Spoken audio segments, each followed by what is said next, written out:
I just needed to withdraw $100. That was it. A simple routine stop at the bank so I could help my elderly neighbor fix her heating. I didn't expect it to become a scene. But the second I walked through those glass doors, I spotted her. Sabrina. My sister. Polished, poised, and already talking to the branch manager like she owned the place. She hadn't seen me yet, so I kept my head down, hoping I could just get in and out unnoticed. No such luck. She spotted me the moment I stepped up to the teller. And something in her shifted. Her eyes narrowed, lips curled into that cold little smile she saves for people she thinks are beneath her. Then came her voice, loud, clear, and cutting. Melissa, are you seriously withdrawing money here? Wow. I thought you were between things. The lobby went quiet. Phones lowered. Heads turned. I felt every pair of eyes slide over me like a spotlight. My stomach twisted, heat crawling up my neck.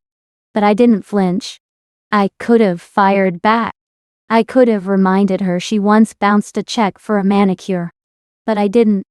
I've spent a lifetime learning how not to give her that satisfaction. So I turned. Calmly. Quietly. Walked to the chairs and sat down like I had all the time in the world. Let her think she'd won. What she didn't know, what no one in that room knew, was that the second she tried to humiliate me, she gave me the perfect opportunity. Because I wasn't just there to pull out $100. I was there to remind her exactly who I am. I don't remember the exact moment I realized I didn't matter as much. It wasn't a single event. It was 1,000 small ones that slowly stitched themselves into truth. Growing up in the Hart House meant learning early what kind of daughter got noticed. And it was never the quiet one. Sabrina, my oldest sister, was all flash and volume. She could walk into a room and tilt it in her direction like gravity owed her something. Jenna had charm, effortless, polished, rehearsed just enough to seem spontaneous. She knew when to smile, how to spin a story, when to lean into mom's shoulder just enough to seem sweet but not clingy. Me? I blended in. I was the afterthought in family photos, the name forgotten during introductions, the kid who brought handmade gifts while my sisters showed up with glossy bags from upscale stores in Westfield Mall. I tried. God, I tried. I made a scrapbook for mom's birthday once, drew every page by hand, pieced together memories I thought meant something. But the second Sabrina dropped her designer clutch on the table and handed over a necklace in a velvet box, no one even looked at mine. It wasn't loud, the way I was dismissed. It was subtle. A look. A shift in conversation. A smile that didn't reach anyone's eyes. You don't need to be shouted at to feel invisible. I learned to read rooms before I learned to drive. Learned to be helpful, but not memorable. Smart, but not loud. Present, but never the reason people gathered. That kind of quiet gets heavy after a while. But you carry it anyway. Because no one else sees it. I used to think I was invisible, just background noise in a house full of louder, shinier people. But my grandfather, Edward Hayes, saw through all of that. He saw me. He wasn't loud, didn't toss compliments around.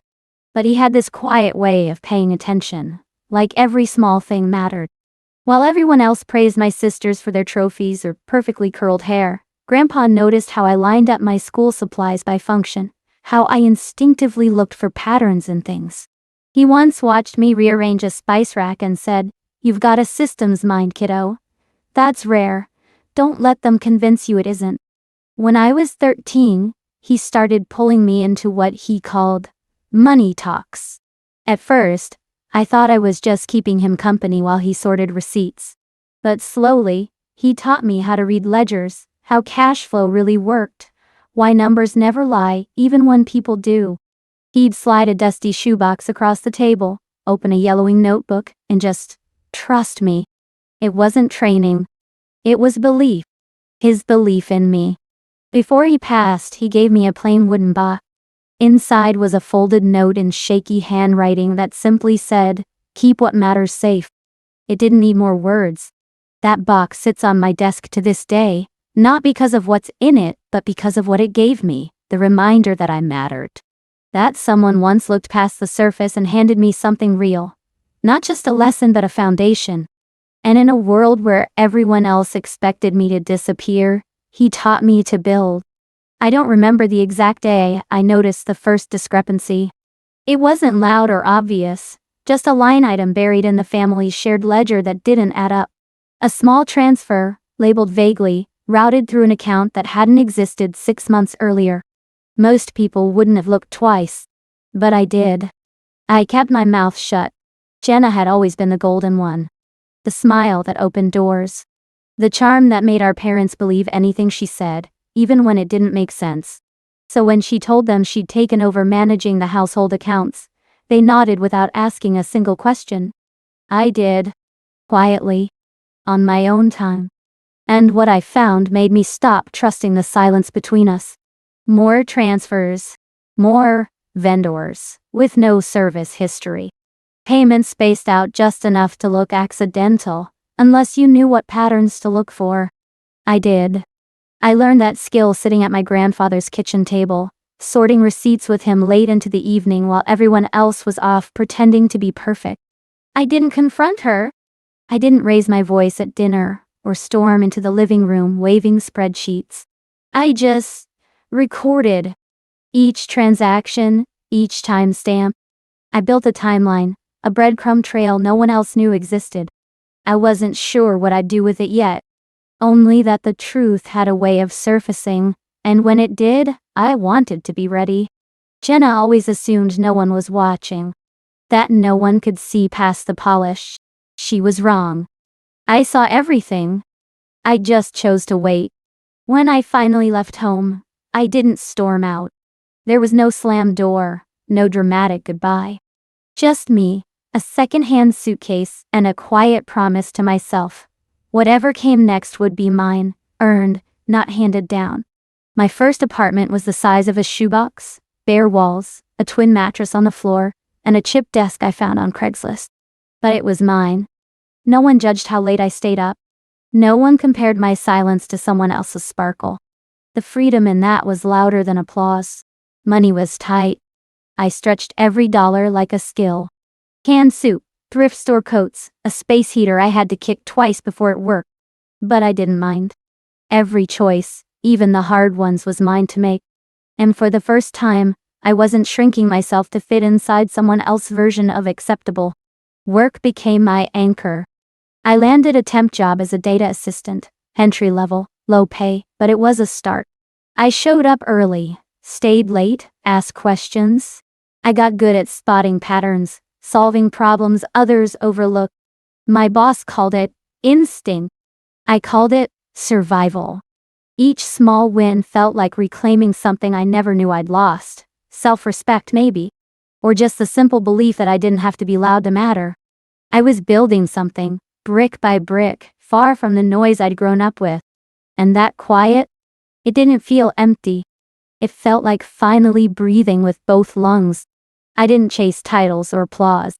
I wasn't after recognition. I just wanted to build something real. When I landed an entry-level analyst job at a mid-sized fintech firm in Chicago, no one expected much from me. Quiet, steady, a woman who blended into the background. But I knew how to watch patterns. I knew how to spot the numbers that didn't add up, not from textbooks, but from long nights helping my grandfather sort through decades of handwritten ledgers and shoeboxes.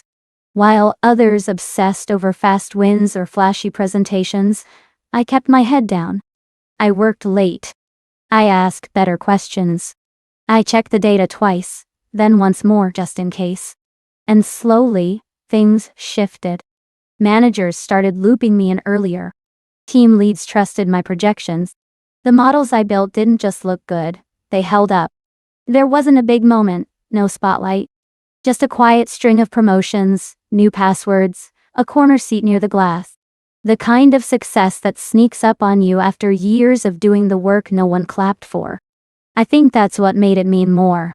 Because, in the home I grew up in, precision wasn't impressive. Detail wasn't celebrated. But here, accuracy was everything. And for once, it wasn't about being loud. It was about being right. I wasn't just proving something to them. I was proving it to myself. That I was more than what they once overlooked. That the quiet kid with the notebooks and the questions had built something no one could take away. And I did it without ever raising my voice.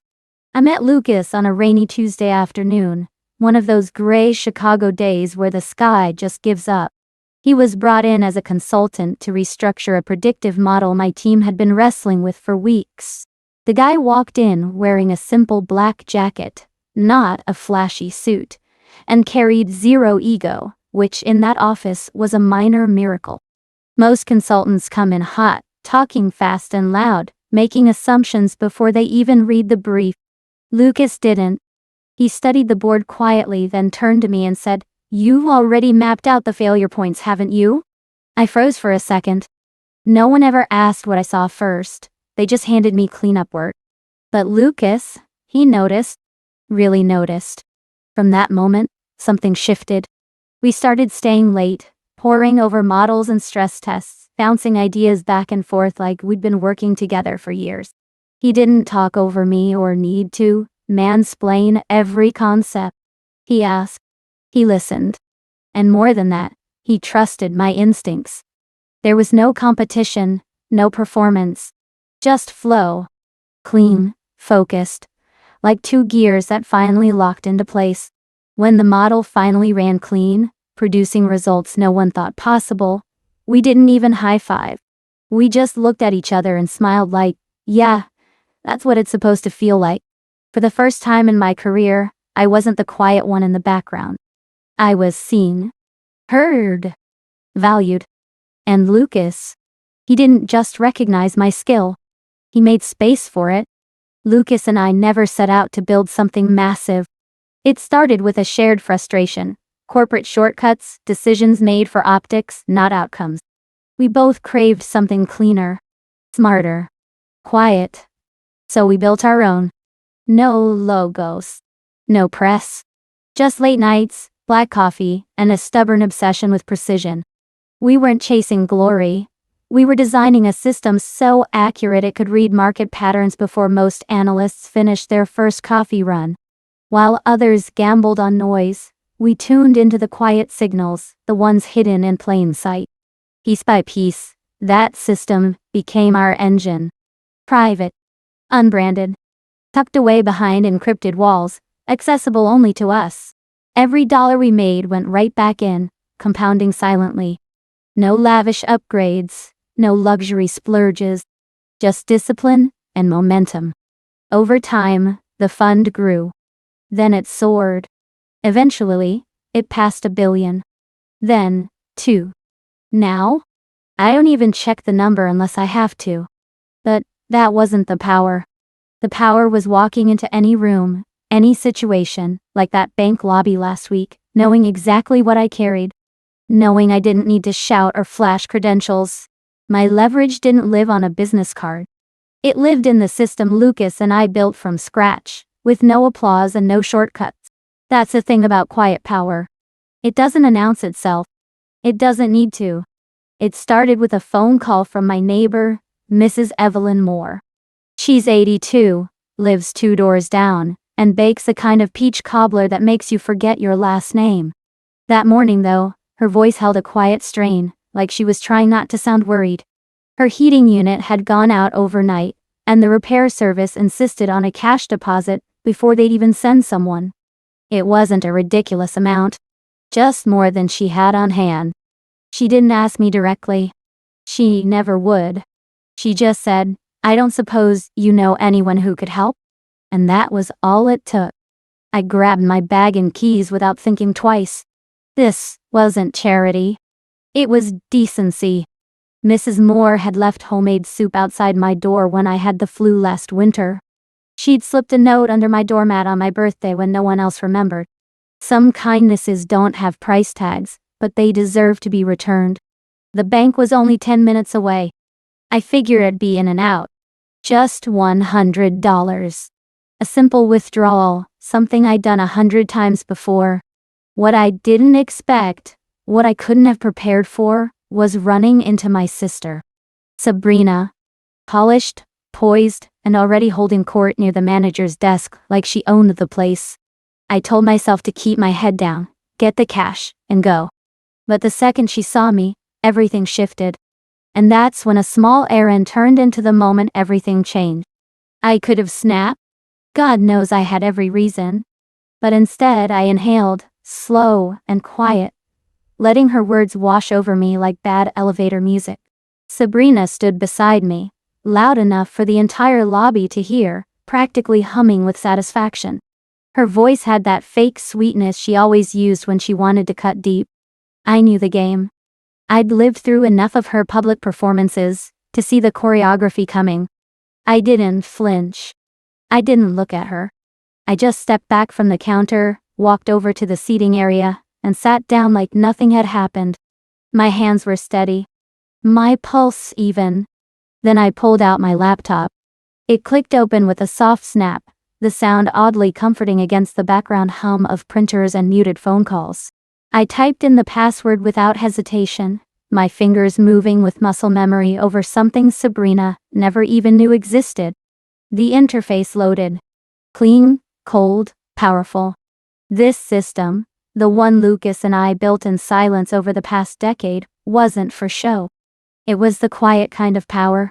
The kind people only noticed when it was too late. I glanced up.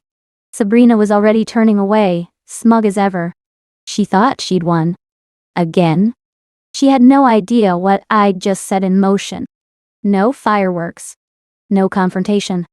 Just data, precision, and a quiet request sent through the same network she believed she ruled. I didn't need to raise my voice to shift the room. All I had to do was type. I didn't flinch. I didn't raise my voice. I didn't even look up when I initiated the request. Just a few quiet keystrokes on my laptop, right there in the waiting area of that polished downtown branch, sunlight bouncing off the marble floors, people murmuring about mortgage rates, a toddler giggling somewhere near the door. I wasn't planning to prove anything, but Sabrina had pushed at the wrong moment. The system Lucas and I built lit up on my screen. Familiar, clean, precise. I navigated through the layers like muscle memory. My fingers didn't hesitate. One click, initiate withdrawal.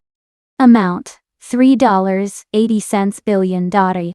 Recipient, the very bank I was sitting in. The confirmation window appeared like it always did, sterile and nonchalant. I pressed send. Then came the shift. First, a flicker in the teller's expression. Then a pause. Her eyes darted to her screen, then to her colleague. A whispered name angling. Someone stood. A call was made. In less than a minute, the lobby's energy changed, like the air pressure had dropped. A suited manager appeared from the back, his steps brisk, his smile tight with confusion. Sabrina noticed. Her brow furrowed. I stayed in my chair, legs crossed, calm as the autumn sky outside. I didn't need to say a word. The numbers spoke for me. Power doesn't always come with noise. Sometimes, it moves like a low-frequency wave, unseen but impossible to ignore once it hits. And right then, it hit. The hierarchy she lived by cracked in real time. Not with a bang. With a blink, a login, and a figure too large to ignore. The moment he walked in, the energy in the bank shifted. He wasn't loud, wasn't flashy, but you could tell instantly he was someone people listened to.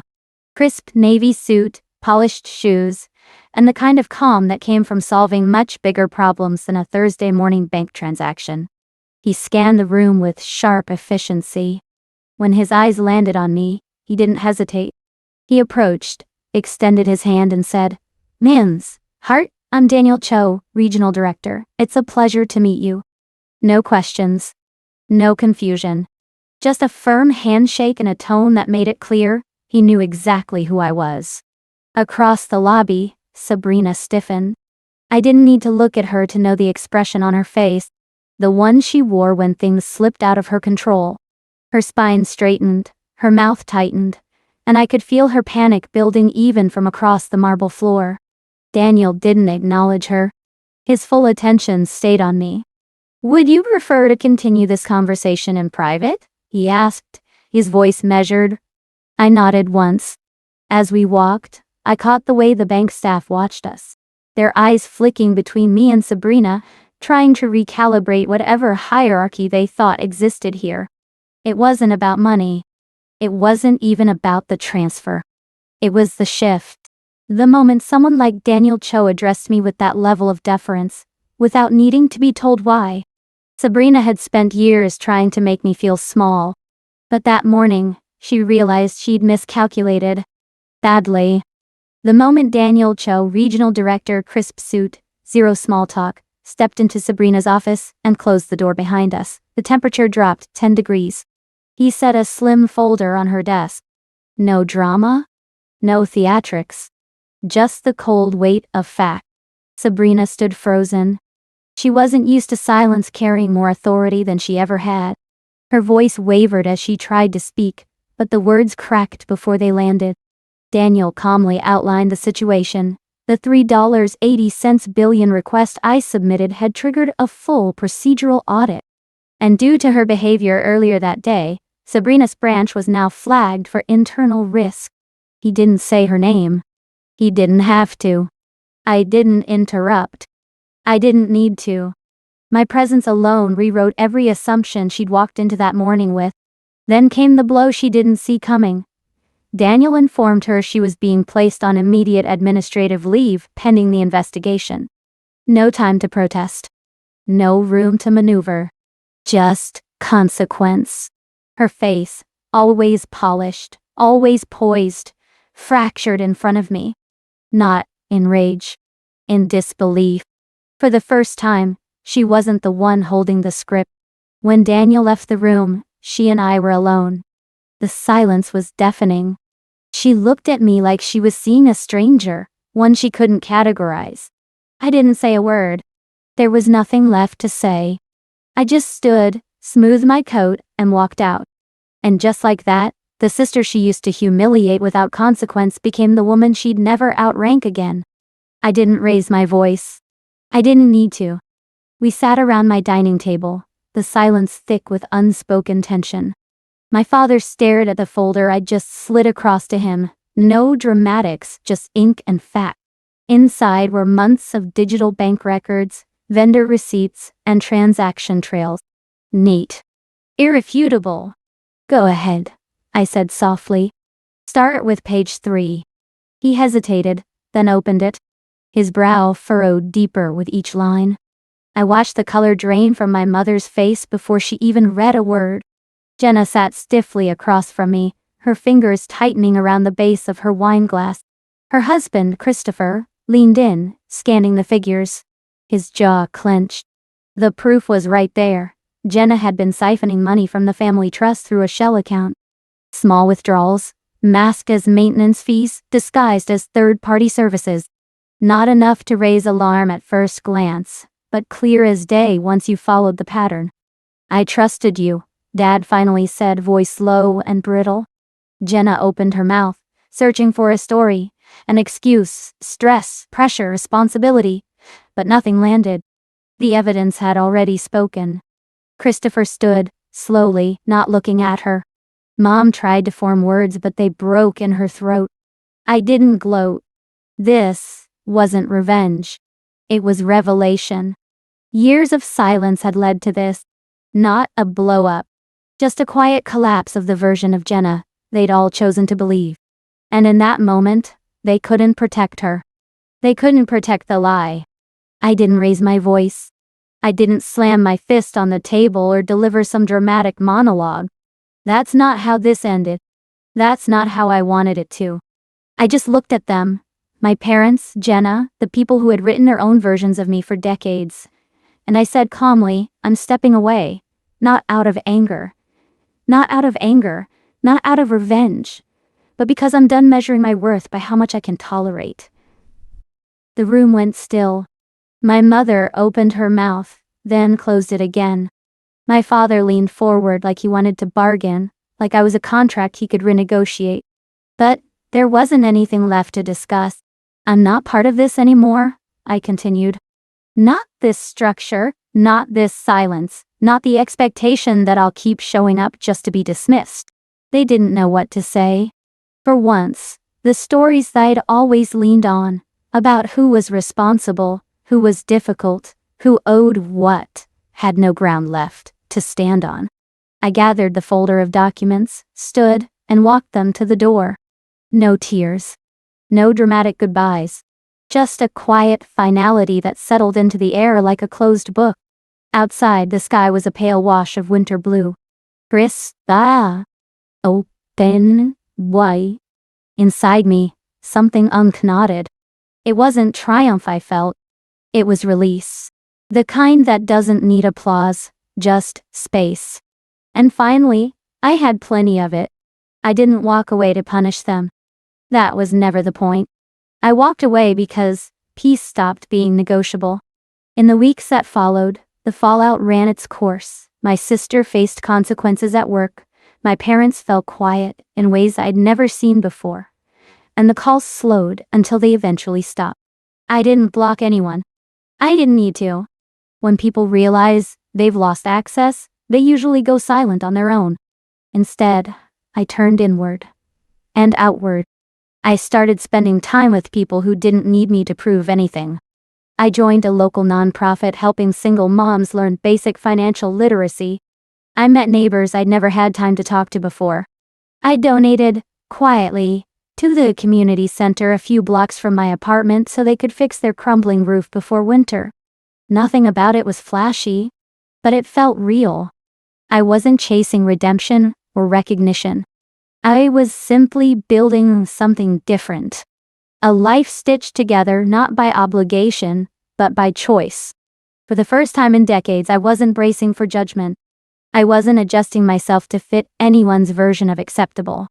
I wore what I liked, spoke when I had something to say, and let silence hold its own weight when I didn't. The freedom didn't come all at once. It arrived gradually, like light warming a cold room. But when it finally settled, I recognized it for what it was. Not escape. Not revenge. Just release. A quiet, steady return to the version of myself I'd hidden for far too long. And this time, I wasn't asking anyone's permission to be her.